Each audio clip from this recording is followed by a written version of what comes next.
you're going to have a special season, you have to protect the home field. I mean, it is just going to be an electric atmosphere. It's the strongest league in the country. Every game is key.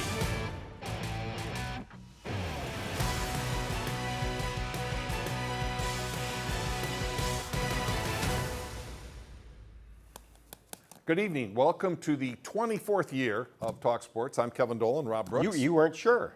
I wasn't. You weren't quite sure. You know, I did it 3 years with... That would have been scary if it was 25 and you weren't aware of that.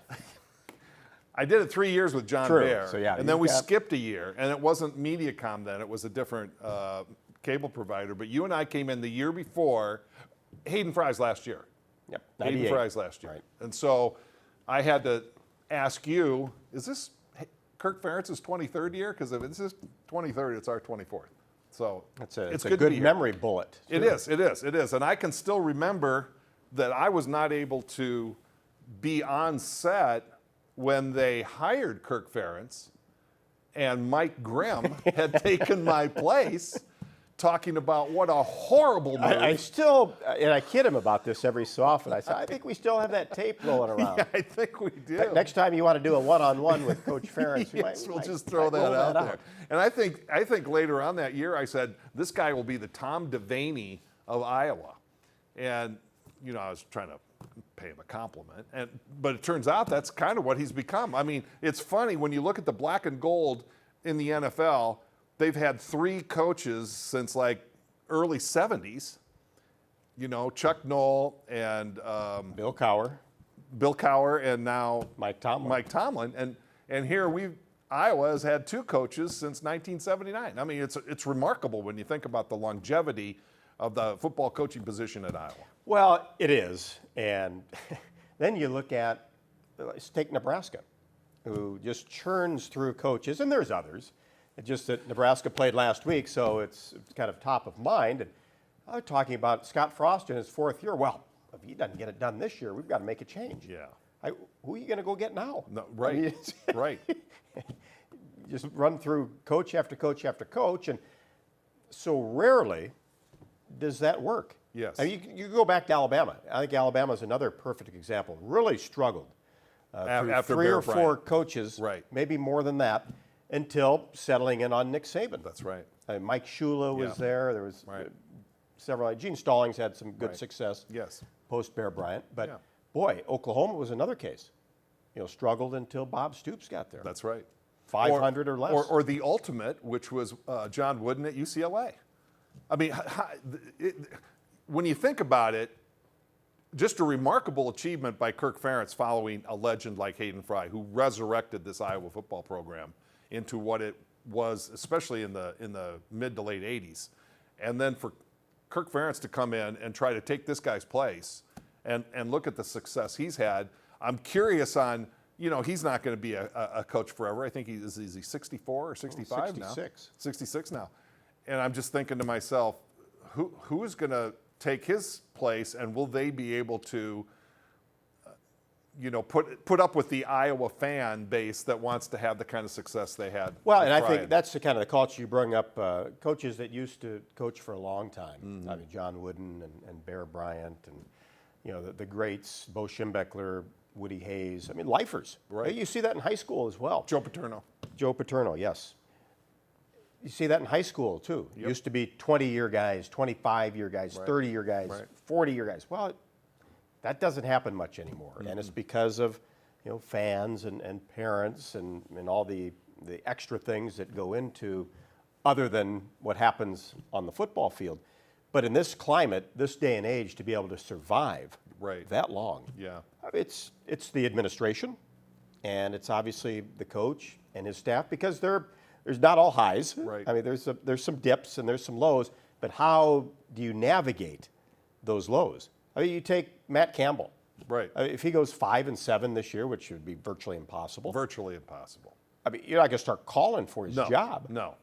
Right. But he has kind of laid a foundation of, he's bought himself 4 or 5 years if something goes sideways for him. Well, at least. But I don't anticipate No, that of course not. But that's part of it, where you take a Nebraska or any other school out there that just changes coaches. as soon as there's even a hint Right. of a couple of down years. Well- and it's also too, Kevin, 9's not enough, 8's not enough, 10's not enough. And then you start making the changes. I think Indiana, Iowa's opponent Saturday, great example with Bill Mallory. Right. Back in the late 80s and early 90s, Indiana football was Competitive. and middle of the pack, and once in a while would creep up their 6, Yes. 7 victories. Wasn't going to go to the Rose Bowl. That was just not probably going to happen. And then fired Bill Mallory, wanted to take that next step, brought in Cam Cameron, hot offensive guy, Yeah. and big name out there, went right to 0-11. Right. And then Jerry DiNardo, and Yeah.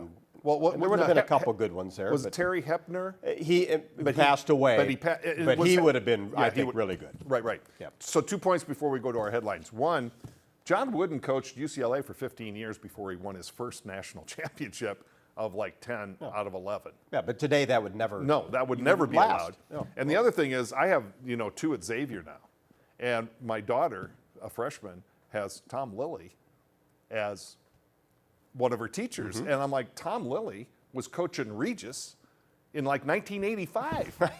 That was like 36 years ago, and he is still coaching. Absolutely. Well, it's not Regis, but he just moved from Regis to Xavier. Yeah.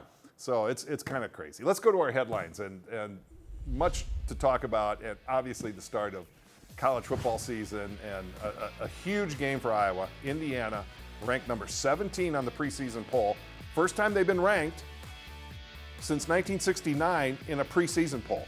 And I'm thinking to myself, 1969, I think they had a top 20. I don't think they had a top 25. I think it was top 20 back then.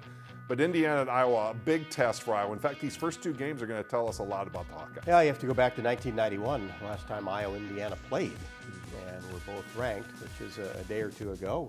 I was at that game. I'm sure you were too.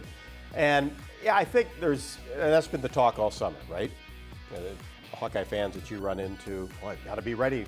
There's no 2 or 3 weeks of preparation to get ready for conference games or a tough opponent. Got to hit the ground running. And No exhibition games. No, and Kirk Ferentz talked about that last spring, where got to be ready to go.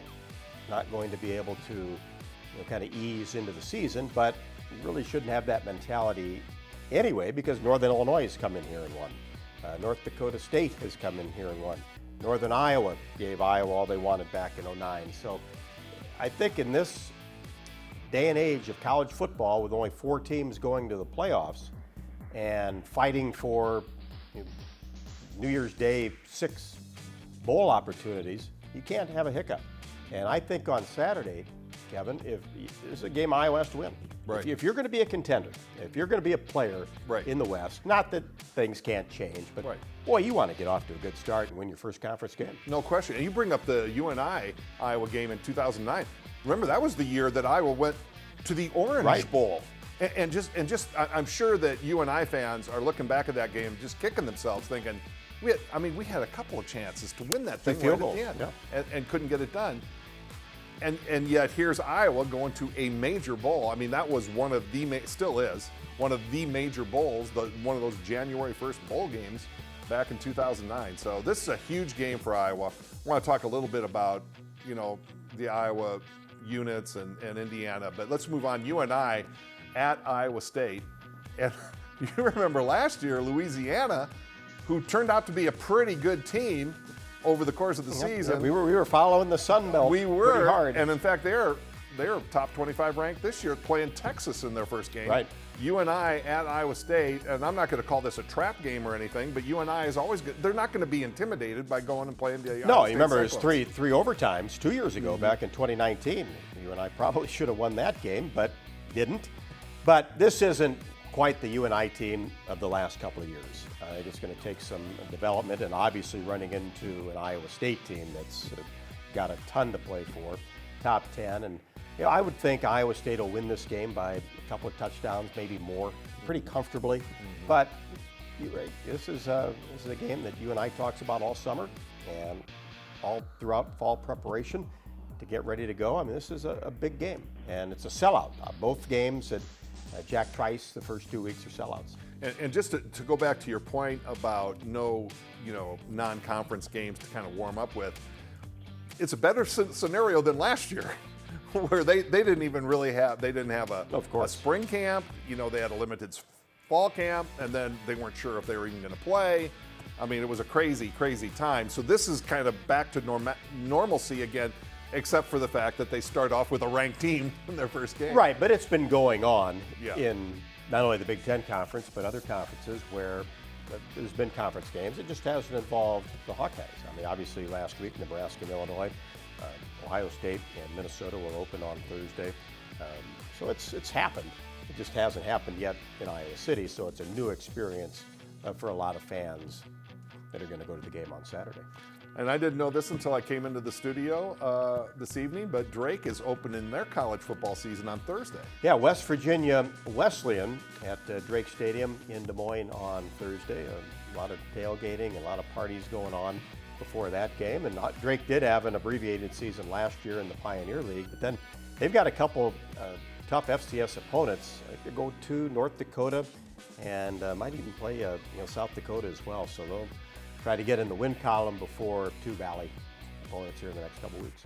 NFL cutdown day was today, down to 53. My understanding, it started at 90, had to go to 85 by a certain date, 85 to 80 by a certain date, and today's the day you had to get down to the 53. 3 o'clock. Game time roster. And there's a lot of flexibility at the end of that with, like, for example, Parker Hesse, who was waived by Tennessee, went to Atlanta, will not get cut today because he's going through the COVID protocol. So, there's some of that going on as well. I guess the big news out of Cutdown Day, away from Iowa stuff, which I was very interested in, was Cam Newton, a former NFL MVP, 32-year-old, starting for the New England Patriots all of last year, and gets waived today by the Patriots. And I know he'll land somewhere, but I was a little surprised. Mac Jones, the quarterback who finished in the top 3 or 4 of the Heisman voting last year, will be the starting quarterback for Bill Belichick's Patriots, and that was just a little bit of a shocking news story. How about what's happened in New England since Tom Brady left? Well, yeah. You don't think he might be enjoying that just a little bit? I know I would be. Oh, my goodness. Now, in Tampa Bay, aren't they the first game of the season? Against Dallas. Against Dallas on a week Thursday from Thursday. Right. So we still have to wait another week. Correct. This is all about college football this weekend. But NFL Cutdown Day, I did notice a tweet from Jack Heflin. He made the Green Bay squad, which was awesome. Yeah, he's in Mekhi Sargent. Mekhi Sargent. How about that? You don't start in college, but make an NFL roster. Make an NFL's roster. and if you look at those preseason, the guys that stood out on the preseason stat sheet, not that gets followed a whole lot, but C.J. Beathard for passing efficiency, and Nick Neiman, who was one of the leaders in the NFL. Now, understandably, most of the starters are not playing, but still to come in and kind of make a statement to some degree. I talked to Jay Neiman at Media Day. He was the only assistant I talked to. No one else was talking to him. He's an assistant defensive line coach, and he was like standing by himself. But I'd kind of connected with him at the Holiday Bowl, and to have 2 kids in NFL camps, that's pretty impressive, Ben. And with make teams. Kansas City, and it looks like Nick's made the team. It looks like Ben's made the team.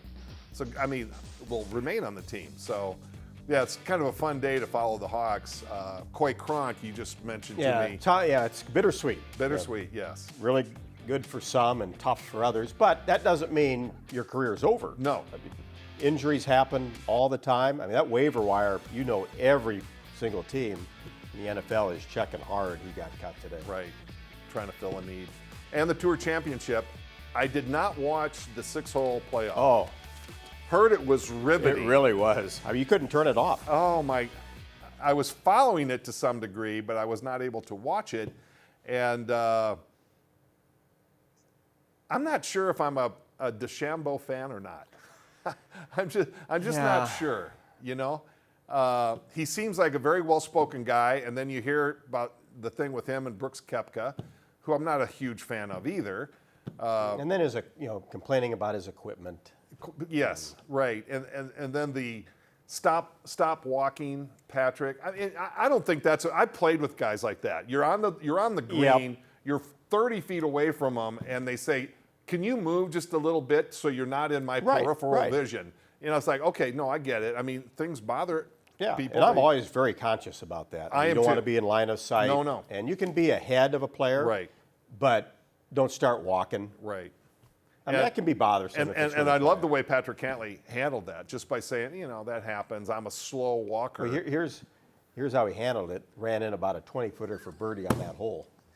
Ran in like 50 feet of putts over the last 4 holes. The quality of play, it's not that it was just a 6-hole playoff. Yeah. The quality of shots. Right. Just incredible. Well, it's hard to even watch. I mean, for me, it's hard to even watch that because that's not the game that I play.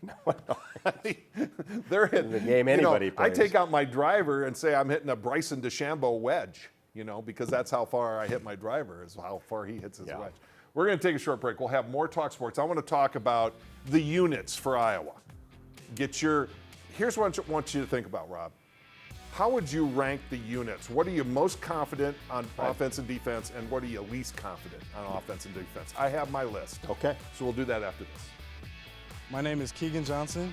I'm a true freshman. I'm a play wide receiver, and I'm from Bellevue, Nebraska.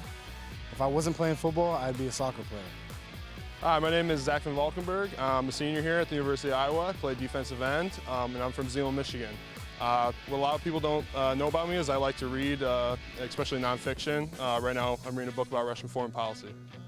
G'day guys, it's Tory Taylor here. I'm a punter from Melbourne, Australia. What people don't really know about me is I'm quite a good player at table tennis. If I wasn't playing football, I've always wanted to be a professional surfer, but I feel like I'd probably be a firefighter back home in Australia. My favourite meal would have to be probably steak and like fries. I call them chips back home, but so steak and chips, but really steak and fries. My favourite movie would probably be The Dark Knight. I just think it's great acting by the great man Heath Ledger himself. And my favourite pastime is probably watching Australian rules football. So yeah.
Iowa, Indiana this weekend. Do we have a phone call? We have a phone call, the first one Talk of Sports, the year. Right? Let's see who this is. Is this Dave from Bettendorf? Dave? Hey, yeah, Kevin and Rob, how you guys doing? Okay. Doing well, Dave. Good to hear your voice. I think you were our first caller last year. And the year before. And the year Good before. to hear you guys. Maybe in our first year. Good to see both of you there on the screen there, guys. It's good to get the old gang back together here. Yeah, It is. it is. And I think everybody's looking forward to the season there. A lot of tough games ahead, starting with Saturday's game, but just checking in a couple things. I know Kevin was going to check some on the lineups. If you could go over, if you get a minute, Kevin, when you guys get time, you and Rob, if you could go over the two deep on the offensive and defensive lines, because I think those are going to be the key. I know we got a lot of new guys that are going to be getting some of their first starts ever, and some guys have a little experience, but I think those are going to be the two key spots, and they usually are in every game, but I know they're going to be key for the Hawks. And I just wonder what you guys have been hearing about Spencer Petras and how his two backups are doing. Isn't the young guy from Colorado, isn't his name Alec? I forgot his last name. Alex Padilla. Alex Padilla, thank you. And I know Deuce Hogan's the young guy from Texas, but just wondering what you're hearing, how Spencer's been looking, and how the two backups have been looking, and what the two deeps are on the offensive and defensive lines. And I think it'll be a heck of a game, and I think the crowd, it's going to be great to have the crowd back in Kenny, because you guys were talking about, and I think they're going to be a big factor Saturday, hopefully to help cheer the Hawks on to a big victory, we hope. So, Very good, Dave. Thanks very much for the call. We always appreciate hearing from you. Yeah, great to hear you guys, and go Hawks. Have a good night, guys. Take care. You too, Dave. Let's see if I can remember how to hang. It's been a while, right? It has been a while. Well, he leads right into what we were talking about. Right. And I'm just going to give you real quick, if you divide defense and offense into three sections, defense, defensive backs, linebackers, and DL, the D-line, my confidence is in the defensive backs. Not only are they very, very experienced, but they're very, very deep as well. And then I would go linebackers, because I think, they probably have five or six guys that are going to play on Saturday, but I think they're pretty set on the three starters, and then it's just a matter of whether they're passing or they're running. Jacobs versus Dane Belton playing that Leo Cash position. My concern is about the defensive line. Zach Van Valkenburg, Joe Evans are kind of, Noah Shannon, a little bit of experience. Y.A. Young, who was hilarious, wasn't he, India, when we were doing the interview? Oh, Y.A. Black. Y.A. Black, sorry. Yeah. Y.A. Black, he says, I don't talk much. I go, well, just tell that to people. So he goes, I'm Y.A. Black, and I don't talk much. And that was his thing. Yeah. So it was good. But I'm telling you, he looks impressive. I mean, he looks big. But I'm a little concerned about that. And on the offensive side, I'd say the same thing. I would say the running back is the position I feel best about, especially with Gavin Williams backing up the two deep. And then I put the wide receiver. I put tight end next because Laporta's solid, and Lachey sounds like a very solid number two.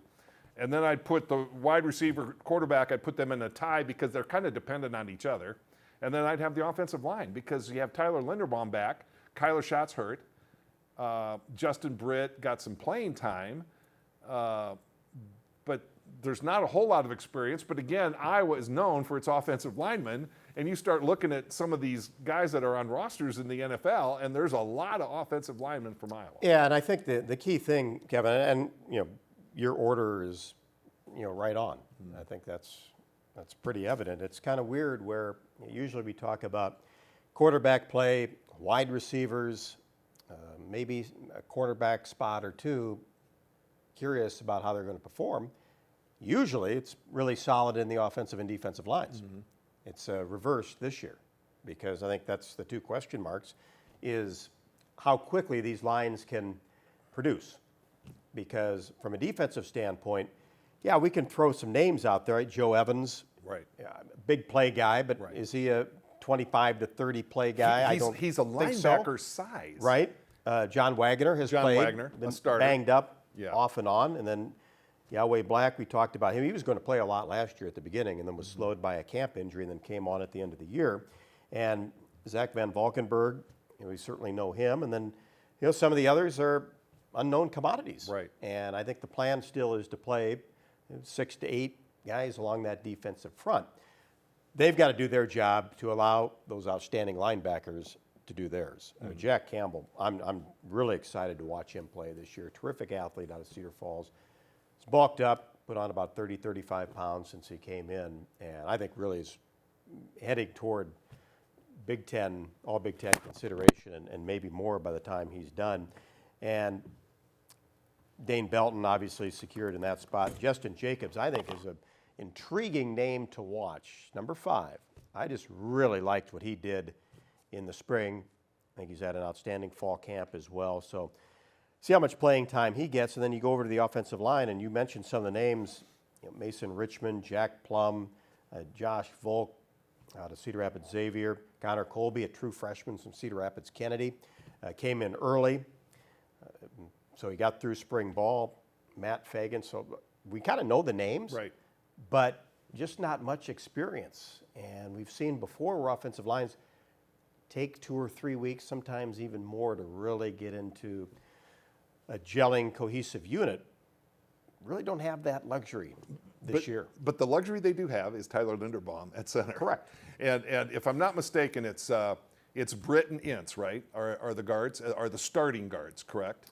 Ince and Britt right now. And then Plum and who's DeYoung. DeYoung are the starting tackles.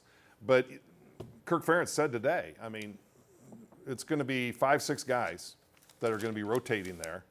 What did he say? Yeah, 5 to 6 guys, and at linebacker, 4 to 5 on defensive line, which seems low compared to the days of Reese Morgan when he would have 10 guys playing over the course of a few games, and then 6 to 8 on the offensive line. So it sounds like that offensive line is a little unsettled. But if you have a leader, an offensive line leader like Tyler Linderbaum, I don't think you can go wrong, really. Well, I think it's going to be something to watch. It will be. And it will be. The other thing is we've heard that a lot on Tuesdays, where so-and-so is going to play. And then we don't see him. That's right. If that first 5 is playing really well, I'm Right. not sure disrupted. Well, lately because it doesn't seem like it's going to be that hot Right. and humid of a day. Lately, it seems like the last 3 or 4 years, he always has that 6th guy that can come in and play, guard or tackle. Sure. And it's hard to imagine that they would stick with 5. They're going to have that rotating guy that can come in and play guard or tackle. Right. Because I don't anticipate Tyler Linderbaum, unless he gets hurt, being replaced for a rest or anything like that. Pretty safe to say he's every down guy. He's probably an every down guy. And then on the defensive side, this Wyatt Black, man, I mean, he just looks I can remember standing face to face with Davion Nixon, defensive tackle. This guy is like bigger and more cut, and that doesn't really mean anything when you're standing in front of a microphone. So we'll see what he does on the field, because I don't think he got any snaps last year. I don't remember him. Yeah, he played. Did he? Yeah, he played the second half of the year. Yeah. Did he? Yeah. So Actually, quite a bit. So it's like you say, it's going to be intriguing. Kelvin Bell is the defensive line coach, assisted by Neiman. And I guess I didn't recognize this, but they have a brand new offensive line coach. It's not like they have a lack of offensive line coaches on this team. Kirk Ferentz was an old offensive line coach. Brian Ferentz was an old offensive line coach. And played it. And now this Mike Barnett is coming in as an offensive line coach. Came from Miami of Ohio, where he was offense coordinator, offensive line coach. So I guess this is his, his test this year, and making sure that unit gels. From Tulane. Yeah. So Yeah. he's been around the block, a lot of experience. Black played in 4 games last year. Did he? 4 Okay. of the 8. And then on the defensive side, this defensive backfield, I mean, they're just low. I mean, I'm looking at this thinking, where's Xavier Williams? Doesn't even show up on the 2 deep. And here's a guy, wasn't he at least honorable mention All Valley, wasn't he? Oh, he was first team All Valley. First team All Valley from UNI as grad transfer?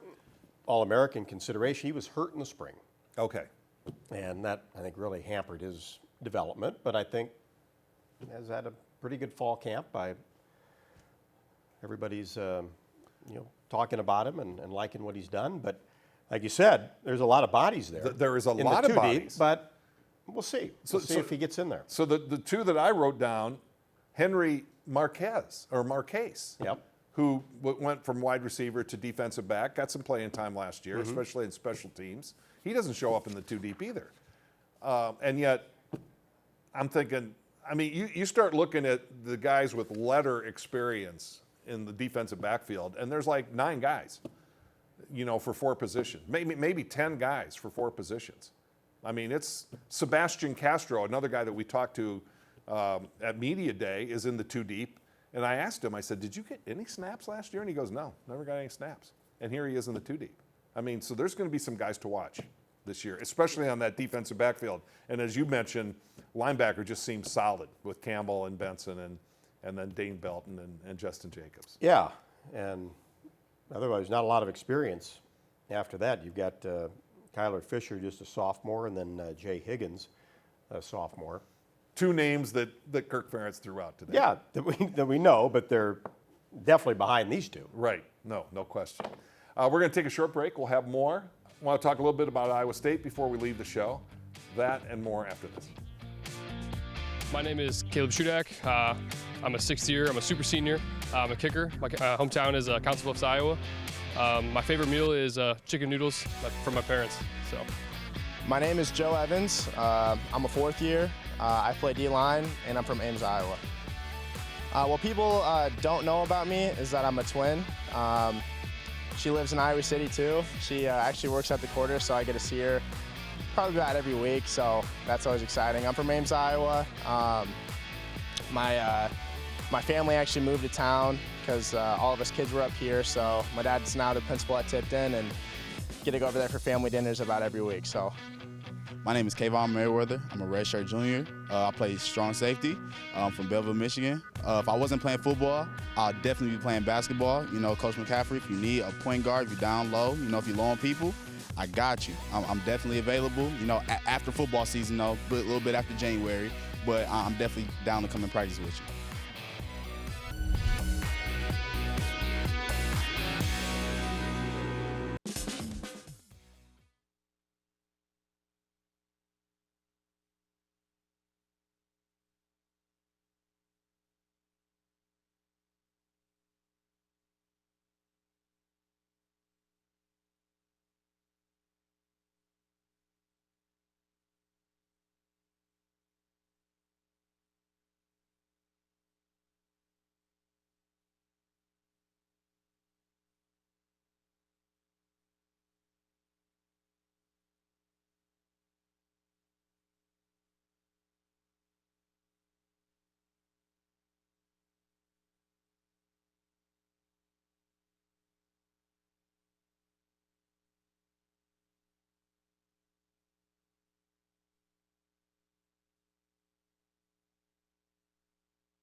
More Talk Sports. We should mention, Dave asked about the quarterbacks. And Kirk Ferentz's comment today about Spencer Petras was night and day compared to last year where he had to go in with so little prep time into a season, lost their first 2 games by... Never had played. Never had played. And this year had the full spring experience, had the full fall experience. And the summer. And I'm telling you, standing in front of the guy, he's a big dude. He's a big dude. And when Adam Padilla, right? Alex Padilla came walking up to us. I had to ask Indy, I go, who's this guy? Because he's like 5'10". He's just not a very listed big, at 6'1". very big guy, but very bright and just very glib guy. So I would say I didn't see the Kids Day, but I heard reports that both Hogan and Padilla struggled a little bit on Kids Day. Yeah, which was the I think it's practice. a solid 1, 2, 3. I mean, Yeah. Spencer Petras is the guy. Right. Make no mistake about it. Right. And Alex And- Padilla and is number Padilla- 2. Padilla's And Deuce the- Hogan is right. number 3. Exactly. We have Phil on the line from Cedar Rapids. Phil, you're up. Okay, guys. My question is, since it's before the season here, you guys want to make a prognostication on how Iowa State, and UNI do this year? That could be something that happens before the end of the show, for Yeah, sure. yeah, usually does. And you know, we don't really predict, but I would say the best way that I would put it for me is I would expect them to win this many games and expect them to lose this many games. What we kind of do is exceed expectations, expectation. Correct. So I mean, it really comes down to 8 or 9. Is 8 your number, 9 your number? Right. I mean, is 9 your number, you're being, I think, a little bit of an optimist. With Iowa, I'm talking about, just with Iowa. Okay. Iowa State's a different deal because they got some challenges in front of them in the Big 12. Yep. But with Iowa, I think you're optimistic if you have 9. You may be a little pessimistic if you have 8. If you have 8 wins. So, Yeah, it's just 8.5 seems to be 8.5 kind of about is that, the over/under. that number. Where 9, I'm pretty satisfied with. 8 and 4. Yeah. And honestly, And a lot's going to depend on what happens, I think, these next 2 weeks. Well, that's right. I'm sorry. Go ahead, Phil. I think it comes down to the Northwestern and the Wisconsin game, and then maybe probably lose to Iowa State. That's a big back-to-back, Yeah. Northwestern, Wisconsin, late in the year. Especially considering the West Division could be up for grabs at that point. So, but you know, I'd forgotten how well Iowa played against Wisconsin last year. And then you look at Indiana, they took care of Wisconsin as well last year. In fact, they had 3 ranked wins: Penn State, Michigan, and Wisconsin. Now, Michigan turned out to be not very good as it for the season for last year. But Indiana coming in ranked just ahead of Iowa on the preseason polls. I think it's a 3-point spread. Iowa's favored because they're at home, so it's basically a flip 'em. It's going to be a fun game to watch. So, and as far as Iowa State goes, just off the top of my head, I mean, they have Oklahoma State in front of them, Texas in front of them, Iowa in front of them. I mean, those are 4 games that'll challenge them for sure. I mean, this should be a 10-win team. It should be a 10-win team. I mean, And maybe more. yeah, I agree. Well, I mean, I would say good luck to all the teams, though, right? I would say that too. Right. I would say that too. Thanks very much for the call, Phil. Yeah, thanks a lot. When you think about it, Iowa State has 3 preseason All-Americans. First-team All-Americans, Mike Rose. I mean, one thing that I didn't recognize until I started doing the little research for the show was Iowa State had the Offensive Player of the Year in the Big 12 and the Defensive Player of the Year in the Big 12. And coming back. And both of them coming back. And then they had the best tight end. I mean, he was a second-team All-American, but now he's a preseason first-team All-American. So you got 3 first-team And haven't even talked about the quarterback. Haven't even talked about the 4th-year starting quarterback. I mean, they are going to be fun to watch. Iowa State was fun to watch last year. They are going to be a blast to watch this year as well. And we're going to take a short break. We're going to have more Talk Sports after this. My name is Justin Jacobs. I'm a redshirt sophomore. My position is linebacker. I'm from Dayton, Ohio. If I wasn't playing football, I'd be a pro gamer. You know, I play the 2K, Madden, COD, anything and everything. My skill in all of it is winning. I don't think I ever lose any of my teammates, my brothers, my friends. I mean, if you want something, just let me know. I'll set it up. My name is Dane Belton. I'm a true junior. I play defensive back, and I'm from Tampa, Florida. And my favorite movie is Purple Rain with Prince. My name is Cooper DeJean. I'm a freshman. I'm from Odebo, Iowa, and I play defensive back. And my favorite movie is Happy Gilmore because I think it's a great movie, and I love to golf. So. My name is Noah Shannon. I'm a redshirt junior. I play defensive tackle, and I'm from Aurora, Illinois. What people don't know about me is that I'm the best video game player on the team, despite what number 5 says. I really enjoy playing games like Call of Duty, 2K, and Madden.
Talk Sports continues. I'm Kevin. This is Rob. And Dan from Ames is on the phone. Dan. Hey, Dan. Yes. How you doing? Good. You? Good. I have a couple of questions at you guys. How you doing? Go Hawkeyes. Go Hawks. One is, do you think Cooper DeJean be playing both sides of the ball? We just saw him on our little going into commercial, and I don't follow high school sports as much as Rob Brooks does. But Rob, just tell him what you were telling me. He's just a terrific athlete. Yeah. He played quarterback in high school. I mean, just look up his numbers. I mean, just unbelievable. It was the Iowa Gatorade Player of the Year. Was the offensive MVP of the Shrine Bowl. State champion long jumper. Go look up some of his dunking videos. He's not a very big guy. No, he's not. I mean, he's Stature. like 5'11". But boy, can he get in the air. Whew. But he is at a loaded position to try to break into He that looks good on both sides of the ball like Yeah, that. I think like that. He looks good. Yeah, I mean, that's going to be the question mark is where can you play him or where do you play him? Because he could play a slot, could play defensive back. I kind of see him just really hitting special teams Receiver hard. or anything, I think, like that. Well, you know what? He might be that next special teams gorilla that we like see. That. Yeah. You know, making the tackle. I mean, you can make a name for yourself if you're one of those gunners. Oh, for sure. And you make some. You Ask make Terry some plays. Roberts. Yeah, that's right. Exactly. Who is now in the two deep on the defense behind Moss or Hankins, one of the two. Yeah. Yeah, like that. Back them both up. I have one other question to ask you guys. Yeah. Do you think right now? Do you think Iowa State should be favored at least 10 points over Iowa when they play, or not like that? They're playing in Ames, aren't they? Mm-hmm. Yeah, I think Iowa State will be favored in that game. Oh, for sure. I mean, you think it'd be 10 or more? Oh, I don't think so. Did you say 10? 10? Yeah, I don't think so. Yeah, 10 or more No, I don't. I mean, or less. I think it'll be much less. I don't set lines, but I don't think you that know seems what? high. If Indiana destroys Iowa and Yeah, we'll see what happens and this Iowa weekend. State has an easy time with UNI, and there's I Right, mean, it all depends, you yeah. could see a scenario where it could happen, but I think it would. I think if involve- both teams win, Yeah. look pretty good doing it. Yeah. I don't think it'll be that high. No, I don't think so. It wouldn't be more than one score, between 3 and 7 probably. But Okay, go Hawkeyes and have a good one, okay? thanks very much, Dan. Appreciate the call. Dan from Ames. Dan from Ames. Checking in. Didn't even ask checks about in Iowa periodically. Well, Hawkeye fan, obviously. So one of the things that Kirk Ferentz mentioned today was number 3 looks pretty good for Indiana. And I'm like, okay, that doesn't help me at all. I got to go find Indiana's media guide. Who's number 3? This Terry Freifogel. Whiteout, yeah. Freifogel. Freifogel, whiteout, yeah. Who, I mean, if I'm reading the notes from Indiana correctly, their leading rusher last year for the season had like 120 yards rushing. And it must have been because they went through 4 or 5 or 6 different running backs, because I think their leading rusher had like 120 yards. And here this Terry Freifogel had 720 yards of receptions and 7 touchdowns, including a couple of, well, maybe just one, 200-plus receiving game, which is pretty impressive when you think about, Indiana. I mean, you look at Indiana, they're averaging 250 yards in the air and 100 yards on the ground. So this is a passing team that comes in against Iowa, and I would say again that the strength of the Iowa defense at this point is in the defensive backfield, so that kind of bodes well for Iowa. It didn't look like they could run the ball that well. I mean, I think Kirk Ferentz's ideal scenario is 190 yards passing, 190 yards rushing, and now you have, 40 attempts at each one, and now you have a balanced offense. But 3 yards per carry last year for Indiana. But Indiana, this Michael Penix, a pretty good quarterback. Well, and I think that's kind of the question mark, Kev, going into Saturday. Remember, he tore his ACL toward the end of last year. So if you kind of do the math, he's creeping up on maybe 9 months out. From the end, From so the it was last, like December? Yeah, it was like second to the last game. Because it was late. Yeah, the Big Ten season went late. Unfortunately, that's his second one. So I guess the question is, I'm sure he'll try to go this weekend, but he's a running quarterback too. Right. So how effective are you? I think his rehab's been on schedule, but a lot of times can be a 12-month process to really get back to feeling comfortable mentally and physically with something like that. If I was reading the notes correctly on Indiana, I think he had 3 or 4 300-yard passing games too. Oh, yeah. So he is like full package, total he's package, full yeah. We're going to take a short break. More Talk Sports after this. Yeah, over 1,600 yards last year. Oh, my goodness. My name is Jack Kerner. I'm a senior safety from West Des Moines, Iowa. And my favorite movie is Glory Road, which is about the Texas Western miners back in 1960s and overcoming race inequality. And I've seen that movie about 150 times at least, and so I can say it word for word. So, my name is Sebastian Castro. I'm a redshirt sophomore. I'm a safety, and I'm from Oakland, Illinois. And what people don't know about me is I like to dance. A lot of people don't know that about me, but it's more of a feeling type of thing. And whenever the music starts going, that's when I get going. So. My name is Seth Benson. I'm a redshirt junior. I play linebacker, and I'm from Sioux Falls, South Dakota. If I wasn't playing football right now, I'd probably be being from South Dakota back home, hunting pheasants with my friends and family. My name is Wyatt Black. I'm a redshirt freshman, play defensive line from Marshall, Minnesota. What people don't know about me is I don't talk much.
Yeah,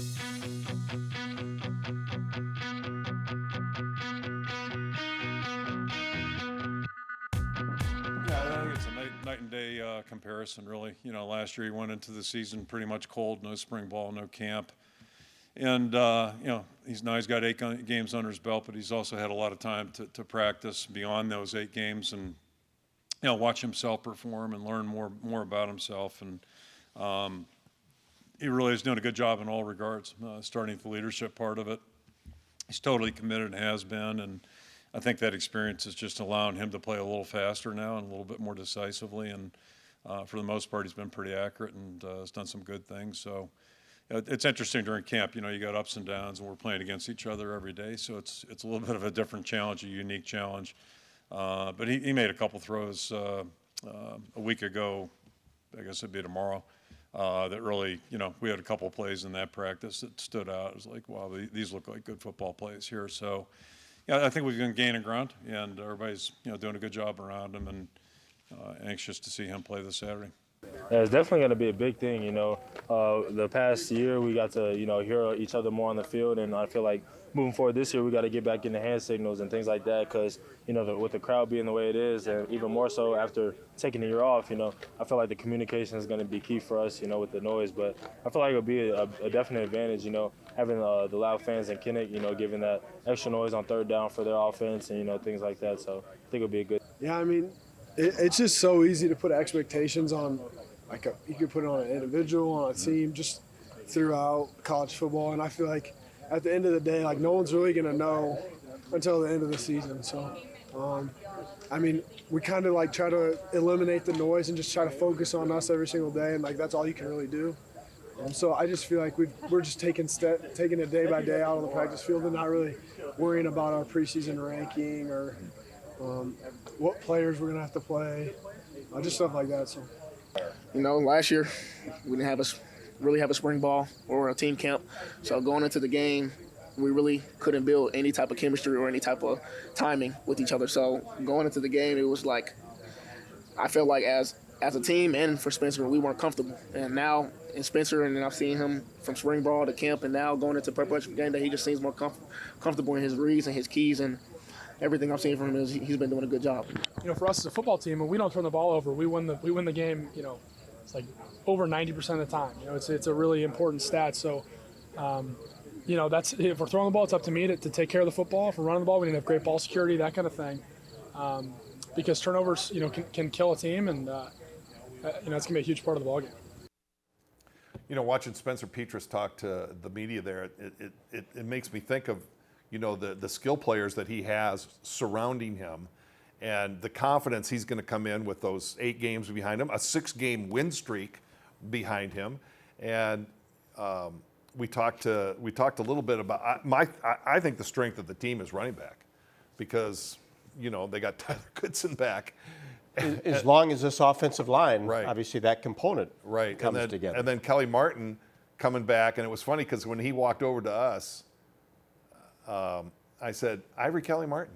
He goes, yeah. And I go, you know, there used to be a player on the Iowa team named Ivory Kelly Martin back a few years ago. And he goes, oh, yeah.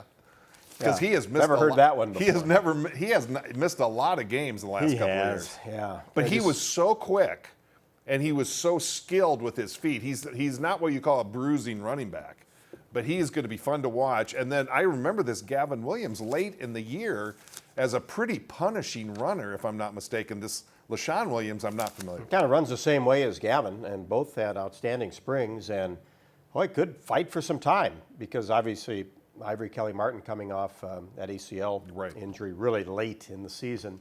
And, you know, hopefully he's back up to full speed, ready to roll. But there's some depth there. But Tyler Goodson's got to be, you know, I think last year we were always talking about, boy, let's see him carry the ball 20, 25 times, maybe even more.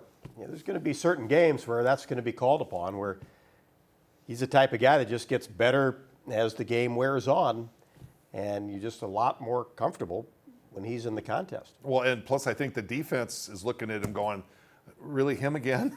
I don't want to be facing this guy again. Moving to wide receiver, you know, you have Brandon Smith, who apparently got cut today by the Dallas Saw that, Cowboys. Yeah. And Amir Smith-Marset, who has not been cut yet. He'll make it, yeah. He'll make it. Those two guys off on NFL rosters, leaving Nico Reganey and Tyrone Tracy. But behind them, Charlie Jones. And Charlie Jones was one of the most exciting players on this Iowa football team last year, a wide receiver. And I remember saying to him, how many catches did you have last year? He had 0 catches last year, except when he was catching punts. And he was such an exciting punt returner.